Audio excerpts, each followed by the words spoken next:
Voilà. Pour commencer et peut-être pour faire un petit icebreaker pour peut-être un peu mieux se connaître en termes de, de positionnement par rapport à la gestion de projet. Alors c'est vrai que j'ai proposé la petite page Padlet qui m'aide beaucoup.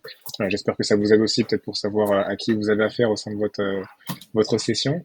Mais peut-être je propose de faire un petit rapide tour de table sur votre rôle aujourd'hui actuellement et ce qui vous amène à réaliser cette formation. C'est juste simplement pour permettre de se connaître un petit peu mieux avant d'aborder ce que nous avons approché cette semaine. Est-ce que ça vous va? Oui. Alors, honneur aux dames, je propose de commencer tiens, par Céline. D'accord. Bonjour à tous. Oui, donc moi je suis développeuse informatique au Tricot Saint-James dans la Manche. Je gère des projets actuellement en plus de mon développement, mais effectivement, il manque de la méthodologie d'où ma formation. Voilà, en gros, j'ai une expérience de 24 ans chez Canon Bretagne à Liffré. Canon, les cartouches de copieurs, etc. Et je suis depuis 3 ans chez Tricot Saint-James. Voilà, et j'espère effectivement acquérir de la méthodologie, vraiment des points que je ne maîtrise pas via cette formation. Voilà, donc je pense que ça marche pas mal, c'est plutôt bien déjà ce que j'ai vu. Tant mieux. Voilà. Merci Céline. Fanny, je te propose de continuer. Oui, donc moi je suis responsable solution client dans une entreprise de transport routier. Ça va être toute la partie commerciale, la partie sous-traitance. J'ai évolué dans ce milieu-là depuis toujours. J'ai fait mes études aussi dans ce secteur-là. Euh, et aujourd'hui, je suis dans une PME qui a 90 ans et du coup qui souhaite évoluer et puis être beaucoup plus proche de ses clients et de suivre les évolutions réglementaires ou autres que nous impose le système sur cette profession-là, sur ce milieu-là. Et donc, on essaye de rebalayer de nombreux process, d'être en avance un petit peu sur certaines normes, que ce soit environnementales, etc. Et donc, euh, je fais un peu de la méthode projet sans trop le savoir. Et donc, l'idée, c'est de pouvoir, en effet, acquérir beaucoup plus de théorie dans un premier temps. Mais ce que je trouve bien avec cette formation, c'est qu'on a les cas pratiques à chaque fin de session. Et c'est super parce que c'est vrai que ça permet de mettre tout de suite en adéquation entre la théorie et la pratique. Donc voilà, l'objectif, c'est de pouvoir avoir plus d'outils et de savoir lequel prendre en fonction de quel projet, de quelle problématique à mettre en place. Voilà. Très bien. Parfait. Merci Fanny. En prie. Nance, à toi?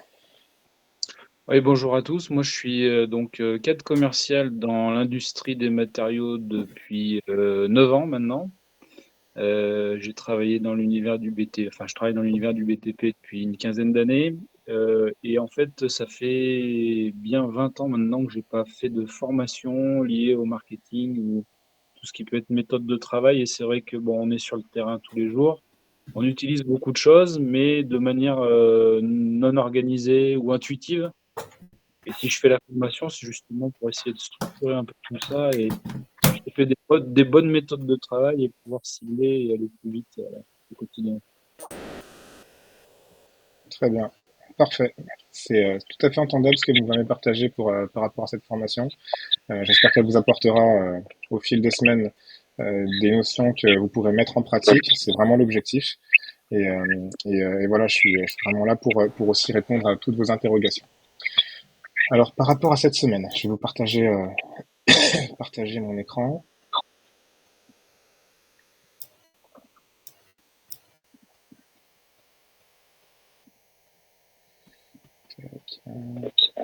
Normalement, vous devez le voir.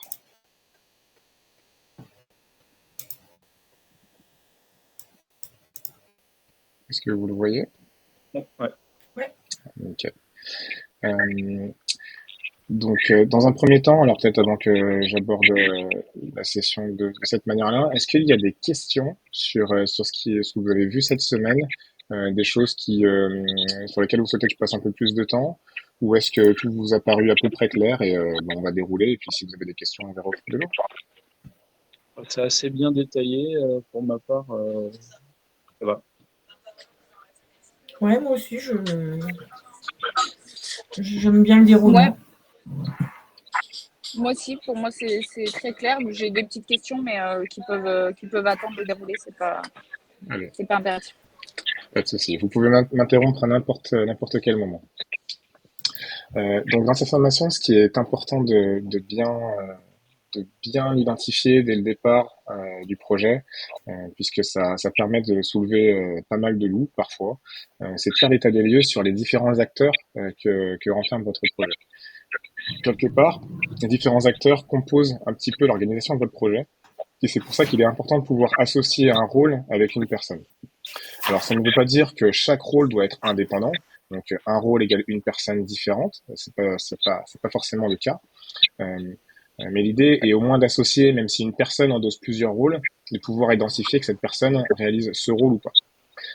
Donc le commanditaire est quand même le rôle le plus important, c'est un rôle décisionnaire, c'est la personne qui va initier le projet et auquel vous devez rendre des comptes en tant que chef de projet.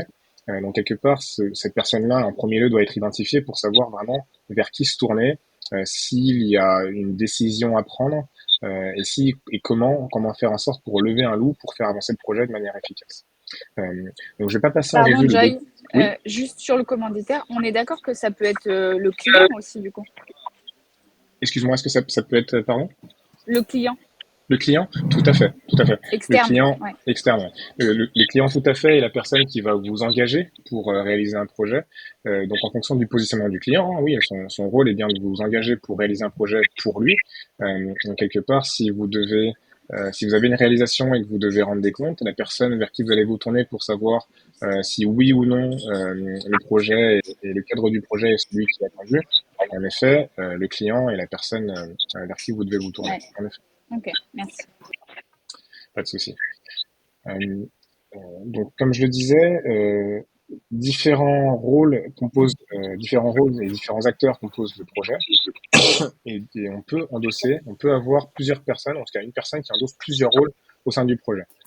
Le plus important dans tout ça, c'est de pouvoir faire cette distinction entre des rôles clients et des rôles fournisseurs. Grosso modo, lorsque on endosse un rôle de chef de projet, le chef de projet est plus du côté fournisseur, il fournit un service à un client.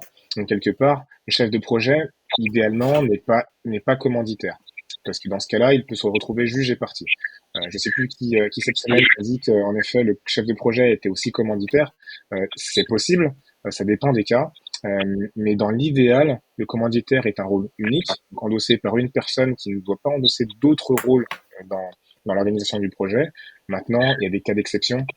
J'ai eu le cas d'une apprenante qui a un projet familial de monter une structure style, pardon, pour enfants, euh, pardon, comment ça s'appelle? Les roller coasters, des machines et des manèges pour la ville. Et donc c'est un projet qu'elle a avec son mari et sa tante. Donc voilà, difficile de répartir les rôles autrement que d'être le commanditaire et le chef de projet. Mais en effet, ça peut marcher. L'idée surtout est de savoir dans quelle position on se trouve lorsqu'on réalise une action. Si on est dans une phase de décision, ok, donc c'est plutôt un rôle de commanditaire. On peut essayer de se faire aider pour ne pas avoir une décision qui est trop jugée partie et d'être le plus indépendant possible et pour aussi assurer le bien du projet et pas uniquement son bien personnel. Mais voilà, dans l'idéal, si on peut dissocier le rôle de commanditaire de tous les autres rôles, c'est quelque chose qu'il faudrait réaliser. Donc dans les rôles clients, on a le commanditaire, le responsable utilisateur, et dans les rôles fournisseurs, en tout cas les rôles clients, fournisseurs, pardon, on a donc le responsable fournisseur, le chef d'équipe, le chef de projet, le support projet. Tout ça, ce sont des rôles qui fournissent un service au projet, aux clients, et donc qui sont là de manière à ce que le projet puisse se dérouler. L'autorité de changement est, elle, un petit peu exceptionnelle par rapport à tout ça, puisqu'il peut y avoir des personnes qui font partie d'un petit peu des deux camps. L'idée derrière l'autorité de changement est de pouvoir prendre une décision par rapport à un fait que le chef de projet propose, et du coup d'avoir une décision sur soit un budget, soit un changement de périmètre, etc. Est-ce que sur les différents rôles que compose le projet, vous avez des questions ou est-ce que ça vous a paru clair? Bah, moi, c'est la notion entre chef d'équipe et chef de projet que j'ai du mal à discerner. Tout va dépendre de la grosseur du projet. Il est vrai que j'ai eu le cas où j'ai endossé ces deux rôles à la fois, puisque le positionnement que j'avais pour livrer cette une application financière était aussi d'avoir une équipe dédiée pour ce projet. Donc j'avais un petit peu cette casquette de chef d'équipe pour organiser la charge de l'équipe. Mais ce rôle de chef de projet est celui pour lequel je rendais compte aux commanditaires. Je propose un planning et je propose aussi un déroulement.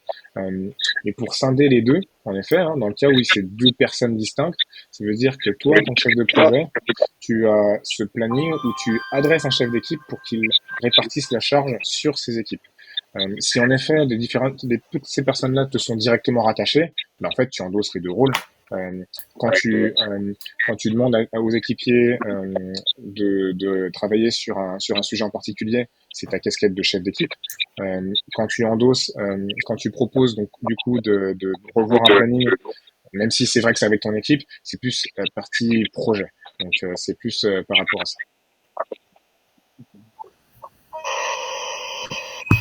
Bonjour Samuel, Bonjour. tu nous rejoins en Vous cours de m'entendez? route? Oui, on t'entend. Oui, excusez-moi du retard. Non, pas de souci, pas de souci. Je continue le déroulé. Est-ce qu'il y a des questions d'autres questions par rapport aux acteurs du projet? Euh, Non, alors moi je sais que j'avais pas mis effectivement le commanditaire dans l'autorité de changement. Dans ce que j'avais dans mon projet, effectivement, c'est un oubli parce que quand j'ai vu ça, je me suis dit, bah oui, effectivement, il faut impérativement que le commanditaire soit dans l'autorité de changement. Donc, voilà. Alors c'est vrai que c'est pas une absolue nécessité, mais quelque part, le commanditaire, comme il a ce rôle de décision, c'est vrai que c'est important, en tout cas lorsqu'un changement doit être opéré sur le projet, qu'il puisse au moins donner son avis. Oui, voilà. C'est par rapport à cette cohérence qu'il est certainement important que le commanditaire, pardon, fasse partie de l'autorité de changement. Oui. Est-ce que c'est systématique qu'on ait besoin d'un responsable fournisseur, Joy? Alors, systématique non plus. Tous les rôles d'ailleurs ne sont pas systématiques, hein. Nance le disait, un chef d'équipe à part, pas systématique. Si les deux rôles se fondent, ça peut se faire. La partie responsable fournisseur, en effet, n'est pas systématique non plus. Tout va aussi dépendre du contexte. C'est vrai qu'un contexte industriel, c'est vrai qu'on a plus cette notion d'un fournisseur qui fournit un produit ou qui fournit des éléments matériels qui vont permettre à l'équipe projet de faire ses réalisations. Dans le cas, par exemple, d'un projet plus moins matériel, enfin moins contextuel, où on va plus avoir, c'est plus de l'aspect du design, par exemple, un projet qui est lié, par exemple, à la création d'un design particulier pour un client. En effet, le responsable fournisseur, je pense qu'il n'y en a pas forcément.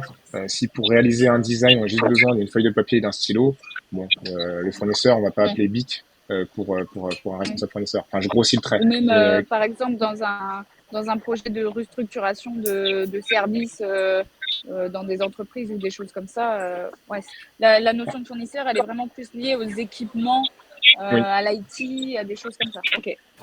Et à des services. Ça peut être aussi par rapport à un Ouais. service. Si on a besoin, par exemple, je mets en place une ligne téléphonique, mais j'ai besoin du fournisseur Bouygues Télécom, Orange, etc. Voilà, ça reste un fournisseur. Même si c'est un service qui fournit pour qu'on puisse accéder à des lignes téléphoniques, voilà, ça reste un fournisseur. Mais en effet, lorsque tu parles de restructuration, voilà, oui, la notion de fournisseur, je pense qu'elle est biaisée. Il n'y a pas de nécessité à l'avoir. Ok, merci. Je t'en prie. Pas d'autres questions par rapport aux acteurs du projet? Non.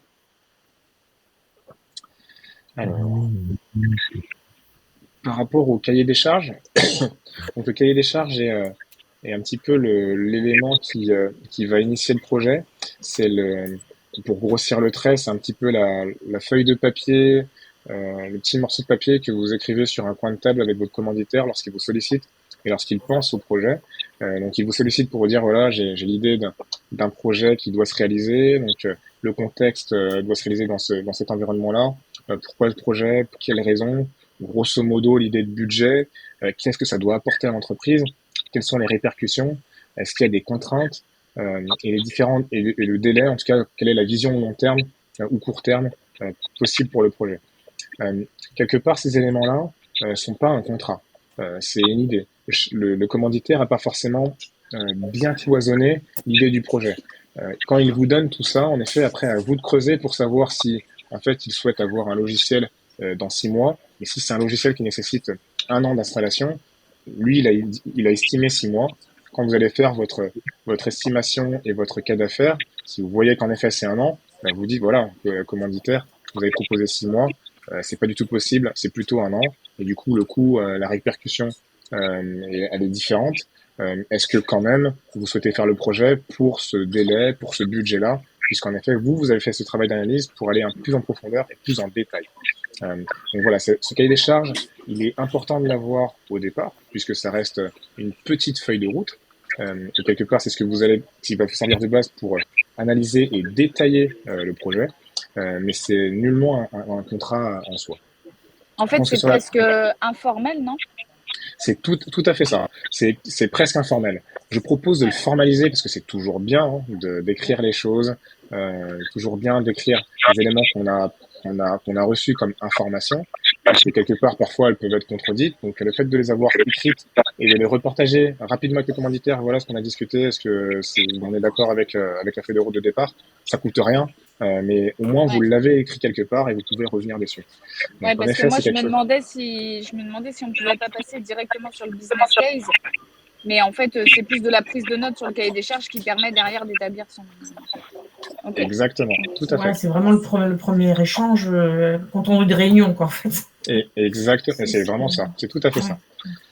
Alors sur la plateforme, il me semble que j'ai pas, il faudrait que je mette à jour d'ailleurs la partie contraintes. C'est un élément que j'avais oublié, mais les contraintes possibles du projet sont importantes aussi à préciser par le commanditaire. S'il voit ou s'il entrevoit par exemple que des personnes seraient peut-être un frein au déploiement du projet, s'il y a quelques contraintes à prendre en compte, c'est important aussi de pouvoir avoir cette information et de l'inscrire dans le cahier des charges. Est-ce que vous avez des questions par rapport au cahier des charges?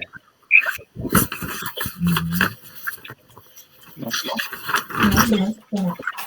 Bon pour moi aussi. C'est bon pour moi aussi. Nickel.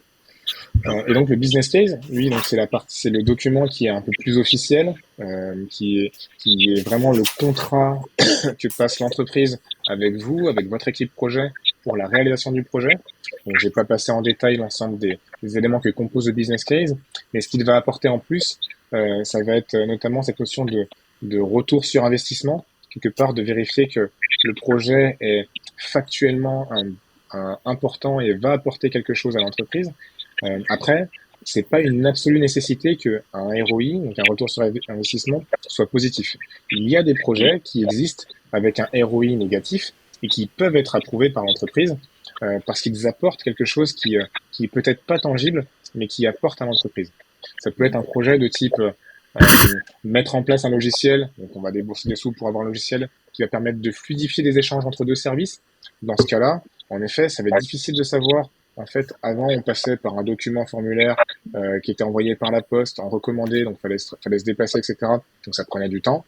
Le fait d'avoir un logiciel sur lequel tout est inscrit et auquel les différents services vont pouvoir avoir accès directement, bah, le gain de temps, c'est sûr, il est considérable. Par contre, ce que ça va apporter à l'entreprise, factuellement, ça va être difficile de le mesurer. Sauf si on va prendre le temps d'être avec chacune des personnes pour savoir combien de temps elle prend pour remplir le formulaire, ensuite combien de temps elle fait pour aller à la poste, combien de temps le recommander mais pour être transmis. Là oui, en effet, on pourrait mesurer et se dire le retour sur investissement et de temps, on va gagner peut-être 1 semaine de temps sur un traitement. Mais l'idée est que derrière un projet comme ça qui va fluidifier des échanges, on sait que ça apporte quelque chose à l'entreprise, même si la dépense est factuelle, on sait qu'on va dépenser des sous, derrière l'entreprise sait qu'elle va avoir un gain. Donc voilà l'idée derrière le retour sur investissement aussi.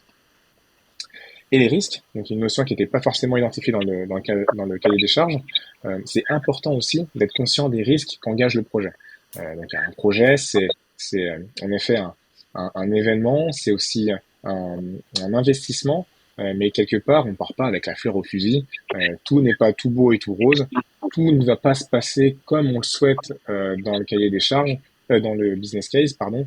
Et donc quelque part, il faut aussi être conscient des différents risques. Et c'est là peut-être que les contraintes, on peut aussi essayer de les transformer en risques dans le business case. L'idée derrière tout ça est que vous puissiez montrer que vous êtes conscient qu'il y a des enjeux par rapport au projet. Et le fait de les inscrire, si possible un minimum de 5 risques dans le business case, c'est quelque chose qui peut vous être bénéfique, pardon, et qui pourrait être aussi un tremplin pour la revue des risques plus tard. Moi, j'ai une question, Joy, sur justement les risques et cette notion de 5 minimum. Est-ce que il faut mentionner les risques qui peuvent avoir lieu finalement à chaque fois, à chaque projet, c'est-à-dire des personnes réfractaires ou des utilisateurs qui ne suivront pas le livrable ou le non-respect des délais dans le projet. C'est des risques justement un peu lambda, j'ai envie de dire. Est-ce qu'il faut les mettre systématiquement ou on part du principe que ça peut arriver et ça sera comme ça à chaque fois? Alors, les risques en effet qui peuvent arriver, alors je ne citerai pas ceux que tu as cités parce que ceux-là, je pense qu'ils sont importants à inscrire.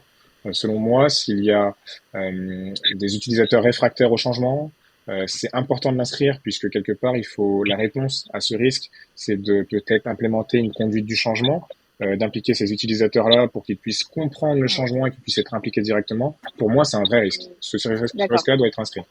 Par contre, il y a des risques qui ne doivent pas être inscrits comme le service Intel va être en congé durant la période de Noël. Bon, ou risque d'arrêt maladie sur cette ressource. Oui. N'importe qui peut se casser la jambe, n'importe qui peut attraper la grippe, n'importe qui peut avoir la gastro. En effet, ce risque-là d'avoir un arrêt maladie sur une personne ou sur plusieurs personnes au sein du projet, il n'est pas viable puisque ça peut arriver à n'importe qui. En revanche, par contre, c'est vrai que le fait d'avoir des personnes qui sont réfractaires au changement, là, il faut prendre une action. Il faut prendre une action parce qu'on sait qu'il est possible que des personnes vont empêcher le projet de bien se dérouler. Et donc là, en effet, c'est une action à prendre en compte. D'accord. Je voudrais rebondir par rapport à ce que tu as dit, Joy. Style, par exemple, c'est le cas chez nous, on a des services où tu n'as qu'une personne au sein de ces services, qui peut être un élément clé quand même du projet, sauf qu'il n'y a pas de binôme. Là, pour moi, ça, c'est un risque qu'il faut mettre parce que pas de binôme, ça veut dire que le projet, il peut s'arrêter complètement. Exactement. Okay, tout à fait. On est d'accord. Si en effet une personne agit comme une clé de voûte, quelque part, alors moi en tant que chef de projet par exemple, j'ai un petit peu des notions d'informatique. Si le projet n'est pas vraiment un développement, mais que j'ai des connaissances et que j'ai des accès, bon, le risque peut être relevé. Mais en effet, si une personne, si vous travaillez sur un logiciel et qu'il y a une seule personne qui sait développer et c'est la seule dans l'entreprise qui sait le faire, oui, en effet, il y a un risque. Il faut pouvoir, derrière ce risque, avoir une action de peut-être former, peut-être engager d'autres personnes pour qu'ils puissent avoir au moins des connaissances, peut-être pas les mêmes, mais au moins qu'on puisse s'appuyer sur d'autres personnes. En effet, c'est un vrai risque. Est-ce qu'il y a d'autres questions par rapport au business case? Oui, juste dans la continuité de ce que vous êtes en train de dire. Du coup, chaque risque, on va devoir lui identifier une action. Et l'action va devoir absolument être faite parce que ça se trouve, le risque ne va pas se produire. Oui. Parce que là, par exemple, dans le cadre de la formation de la deuxième personne, s'il n'y a pas de binôme, il faut du coup compter le temps de sa formation et l'investissement de sa formation dans le projet, ce qui peut allonger le délai du projet. Alors que ça se trouve, on va la former et il se passera rien, quoi. C'est ça. Alors après, vous n'êtes pas. Alors les risques sont abordés en semaine 3, mais l'idée derrière tout ça, c'est que vous n'êtes pas le ou la seule décisionnaire par rapport aux risques. L'idée est que vous, en tant que chef de projet, donc je passe rapidement sur les risques, vous allez identifier des risques, mais quelque part de manière collégiale, avec les revues de risques, notamment avec le commanditaire et les différentes personnes qui composent le comité de pilotage, qui seront abordées aussi plus tard. L'idée est que vous puissiez prendre la décision qui est nécessaire. Si le risque est considéré comme très important, très impactant, il faut prendre une action. On ne peut pas laisser un risque vacant. Même si ce risque ne va jamais se réaliser, vous avez une assurance, vous êtes couvert. Mais si l'entreprise décide de manière collégiale, ah ben non, on va pas former une personne, ça coûte trop cher, etc. Ok, vous avez identifié un risque, le risque est là. Si l'action est de ne rien faire, vous pouvez l'inscrire en termes d'action, ne rien faire. Mais au moins, on ne pourra pas vous reprocher demain Si cette personne va au ski et qu'elle se casse la jambe et qu'elle est indisponible pendant 2 mois, eh ben, c'est 2 mois de retard sur le projet. Mais personne pourra vous dire, ah ben non, attends, Céline, tu déconnes, t'aurais dû mettre une action derrière ce risque. Ah ben non, mais moi j'en ai parlé, je l'ai inscrit, vous avez décidé de rien faire et je peux rien faire d'autre. Voilà. L'idée Ouais, derrière les clair. risques, c'est de pouvoir au moins identifier et prendre une action de manière collégiale. L'entreprise prend ses responsabilités et derrière tout ça, oui ou non, on avance avec ça. Donc, je le dis souvent dans la formation, le chef de projet n'est pas responsable de tout. Vous avez cette responsabilité de préparer le business case, d'identifier les risques, de fédérer les personnes pour qu'elles puissent comprendre comment le projet fonctionne. Mais si en effet le risque est identifié, l'action en face, elle n'est pas en adéquation avec l'importance du projet, ce ne sera pas de votre faute. Ouais, puis je pense que pour moi, le risque, enfin tout risque, même minime soit-il, doit être au moins abordé. Peut-être pas forcément inscrit, mais au moins toujours prévenir, parce que ça risque, sinon c'est source de conflits, de problèmes à venir. Exactement. Moi, j'ai une dernière question, Joy, Dis-moi, un peu Fanny. plus pratique, on va dire. Le format du business case, c'est du Word, c'est du PowerPoint. Alors, le business case peut être une composition de plusieurs documents. En effet, il peut y avoir le document Excel avec l'ensemble des coûts du projet, avec les différentes ressources, qui va aussi calculer le retour sur investissement. Généralement, alors dans toutes les entreprises dans lesquelles j'ai travaillé, je n'ai pas eu à créer le format du business case. Il m'était proposé, j'avais juste des cases à remplir. Donc généralement, c'est comme ça que propose l'entreprise de fonctionner, puisque même le calcul du retour sur investissement, la formule que je propose, elle est différente en fonction de l'entreprise. Elles n'ont pas forcément les mêmes calculs du nombre de congés, du nombre de congés payés, du taux de coût pour un externe, etc., etc. Donc c'est pour ça que c'est propre à chaque entreprise d'évaluer comment le business case sera calculé. Derrière tout ça, ensuite, il y a aussi peut-être le planning. Le planning peut faire partie ou pas du business case, ça dépend de l'entreprise aussi. Les risques, en effet, c'est plus de manière écrite, donc ça peut être un document Word ou dans le même fichier Excel dans un onglet à part. Donc en fait, je propose pas moi de format spécifique puisque c'est vraiment propre à chaque entreprise. Après, je peux essayer de vous proposer des éléments de business case qui pourraient vous aider si vous n'avez pas du tout. Mais en fait, moi, je sais que par exemple, dans l'entreprise actuelle où je suis, c'est des notions qui sont très lointaines et ça leur parle pas. Donc, si c'est à moi de m'appuyer sur ça, il va falloir que je propose un support du coup. Et Oui. donc, mon idée, c'était de me dire, finalement, entre le CDC, le business case, la gouvernance, le processus d'escalade, etc., il faut constituer un dossier qui, je suppose, après, est accessible aux personnes du projet. Et donc, du coup, je m'interrogeais sur le format de ces dossiers de manière générale. Okay. Mais oui, si tu dois être libre, en effet, je peux essayer de trouver un format générique pour les éléments qui constituent le business case. J'essaie de te trouver ça d'ici la semaine prochaine. Moi, éventuellement, je serais aussi intéressée parce qu'effectivement, nous, on n'a aucune formalité non plus. Les projets étaient beaucoup menés par des extérieurs, mais les extérieurs ne laissent pas forcément des documentations. Et éventuellement, je suis preneuse si toutefois tu fais aussi. Je le partagerai à l'ensemble de votre session, comme ça vous aurez quelque chose. Ça marche. Merci beaucoup. C'est ça. Alors on est un petit peu en retard, mais là on arrive à la dernière page, au dernier volet approché durant cette semaine. C'est lié à la communication. Donc la communication est quelque chose de très important au sein du projet. Ça, je vais pas cesser de vous le répéter. Vous êtes chef de projet, vous êtes au cœur de différents acteurs, au cœur de différentes personnes qui travaillent avec vous, qui travaillent pour vous, entre guillemets, mais aussi des personnes auxquelles vous devez rendre des comptes. Mais il y a aussi des personnes qui n'ont pas forcément d'implication directe dans le projet et qui ont besoin d'avoir de l'information. C'est pour ça que la matrice et le plan de communication existent. Pour moi, la matrice n'est pas forcément obligatoire. Elle l'est si l'entreprise et le projet a un contexte d'envergure avec des personnes qui sont nombreuses et qui ont besoin d'être informées. En effet, c'est important peut-être d'avoir une matrice, de savoir à qui communiquer.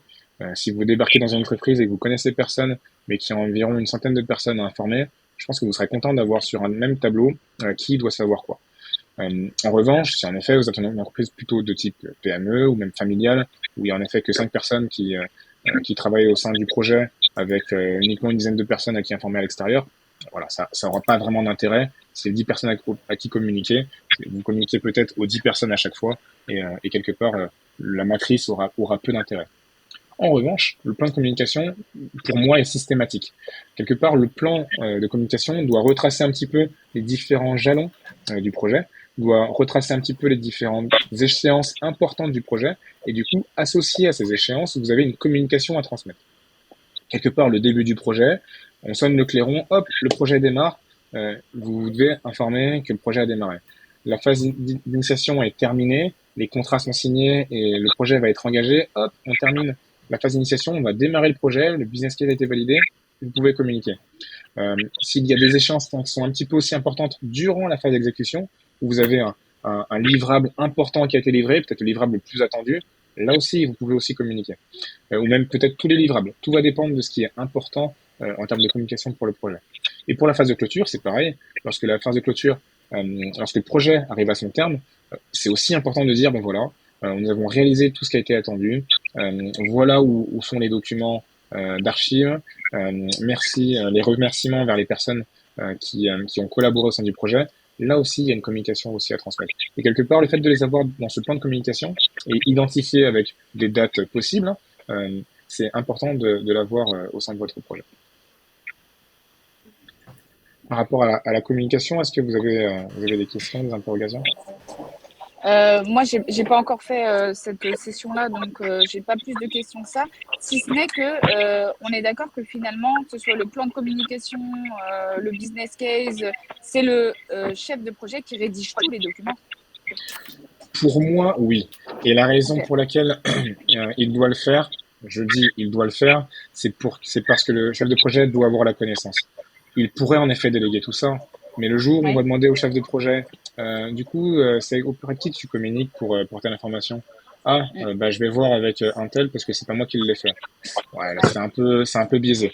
Le Ouais, je fait de comprends. l'avoir rédigé, de le faire une bonne fois pour toutes, vous Mm. savez clairement ce que vous avez dans votre business case, vous savez qui coûte combien, vous savez, Mm. enfin, vous avez l'information, elle est centralisée. Et quelque part, le chef de projet est une personne centrale. Donc, si vous savez, si vous avez la connaissance, même s'il suffit d'aller chercher dans un document, dans un espace partagé, parce que c'est vous qui l'avez créé, vous saurez tout de suite où trouver l'information. Ok, merci. Jo. Après, pour moi, le commanditaire, il a quand même aussi un rôle assez important pour la création du projet. Enfin, moi, Tout à je fait. sais que sur des petits projets en interne en entreprise, moi, je demande au commanditaire, entre guillemets, de me faire un mini cahier des charges pour qu'il soit aussi. Bon, alors moi, c'est plus dans le monde informatique, mais voilà, il veut créer des étiquettes. Ok, bah oui, mais moi, tu veux quel type d'étiquette, quel type d'imprimante. Enfin, voilà, je lui fais faire un peu de recherche avant. Donc, pour moi, limite, je vais faire un mini cahier des charges. Je sais pas, j'ai peut-être tort, j'appelle ça un cahier des charges, c'est peut-être pas le bon terme en plus. Non, mais ça peut être un cahier des charges un peu plus élaboré. Je propose une base de cahier des charges, mais ça n'empêche pas de l'avoir de manière un peu plus étoffée. En effet, par rapport D'accord. aux besoins, on peut avoir, alors en effet, si le commanditaire, je veux des étiquettes, bah, vous êtes, enfin, en tout cas, tu vas être bien avancé. S'il te dit pas sur quel Ouais. format, où les coller, à quoi ça va servir, bah, tu vas difficilement, en tout cas, moi, quand tu me donnes cette information-là, bah, je vais aller à Bureau Vallée, je vais chercher des étiquettes pour cahier de texte, et puis ça suffira. Mais c'est peut-être pas ce dont il aura besoin. En effet, il faut un minimum de détails de la part du commanditaire pour que vous puissiez avancer. Et en effet, cet échange avec le commanditaire doit servir à ça, pour que vous ayez le minimum d'informations pour avancer et pour savoir qui solliciter pour le projet. D'accord. En effet, il a bien cette responsabilité-là. Ok. Est-ce que vous avez d'autres questions? Non, c'est bon pour moi. Non. Non. Et ben, la semaine prochaine, vous allez optimiser vos compétences et vos méthodes en gestion de projet. Donc, je vous propose de bien vous reposer, de bien assimiler les différentes notions de cette semaine pour qu'on puisse empiéter donc du coup avec ces différentes notions. Et juste Samuel, pour toi, juste un petit rappel, je vais déplacer les sessions prochaines à 13h30 vendredi prochain, puisque nous avons aussi une apprenante qui nous vient de Guyane. Donc l'heure de midi correspond à 7h du matin. Je pense que Ouais. 8h30, ce sera peut-être plus approprié pour elle. Donc, je vais déplacer à 13h30 les prochaines sessions. 14h, ce serait possible. Moi, j'avais mon micro coupé tout à l'heure quand tu en as parlé. Ah, Ou pardon. pas. Je sais pas. Alors, que je vais bon, regarder je suis pour pas toute moi de seule, mon côté hein. 14h. Si 14h, ça convient pour tout le monde. Moi, ça va. Oui, moi aussi. Parce que moi, c'est mon moment de pause, 13-14, donc forcément, je vais plus manger, je vais plus y arriver. Alors, je vais regarder moi de mon côté pour 14h. Non, ouais, voilà. Sinon, je si m'arrangerai, hein, mais... Ok. Je regarde de mon côté, et puis si ça correspond pour moi, a priori ça correspond pour tout le monde, et ben je changerai l'invitation. Ok, super. Merci beaucoup. Pas de souci. S'il n'y a pas d'autres questions, je vous propose de terminer, de clore. Très bien. Je vous souhaite un excellent week-end, excellent après-midi, et puis on se retrouve la semaine prochaine. Très bien. Merci, bon week-end à tous. Bon week-end. À bientôt. Au revoir. Au revoir.